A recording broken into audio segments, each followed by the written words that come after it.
మరి హోలీ పండుగలో ముఖ్యమైన అంశం హోలికా దహనం. మరి ఈ హోలికా దహనం గ్రహణానికి ముందు చేయాలా? లేదా గ్రహణం విడిచిన తర్వాత చేయాలా? అది చేయడానికి మంచి ముహూర్తం ఏమిటి?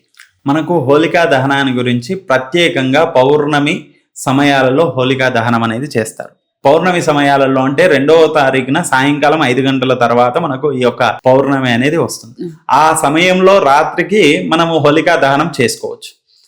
రాత్రి 7 గంటల నుంచి 8:30 వరకు మనకు హోలికా దహనం చేసుకోవచ్చు. మరి దాని తర్వాత రోజు ప్రాతకాలంలో, ఎందుకంటే కొంతమంది ఆ రోజు పౌర్ణమి సాయంకాలం వెళ్ళిపోతుంది కదా 5 గంటలకని, 3వ తారీఖున సాయంకాలం వెళ్ళిపోతుంది కదా అని ఆ రోజు ప్రాతకాలంనే అంటే సూర్యోదయాత్ పూర్వమే ఈ యొక్క హోలికా దహనం కూడా నిర్వహించుకుంటారు. కొంతమంది 5 గంటలకే, సూర్యోదయాత్ పూర్వమే 4:30, 5 గంటల ప్రాంతంలో కూడా ఈ యొక్క హోలికా దహనం చేసుకుంటారు. ఇవి రెండుటి కంటే కూడా ఇంకా ఉత్తమమైన అవకాశం మనకి ఏంటంటే హోలికా దహనాన్ని అదే రోజు పౌర్ణమి రోజు సూర్యోదయానికి పౌర్ణమి ఉంది కాబట్టి ఆ రోజంతా పాటించవచ్చు. కాబట్టి అదే విధంగా ఆ రోజు 3వ తారీఖున సాయంకాలం ఏదైతే మనకు చంద్రగ్రహణము 6 గంటల 46 నిమిషాలకు అయిపోతుందో తర్వాత మనం 7:30 నుంచి 9:30 వరకు కూడా ఈ యొక్క హోలికా దహనాన్ని నిర్వహించుకోవచ్చు అని చెప్పొచ్చు. సో 3వ తారీఖున ఖచ్చితంగా అలా పూర్తిగా హోలికా దహనం చేసుకొని మనకు 4వ తారీఖు హోలీ పండుగను నిర్వహించుకోవచ్చు.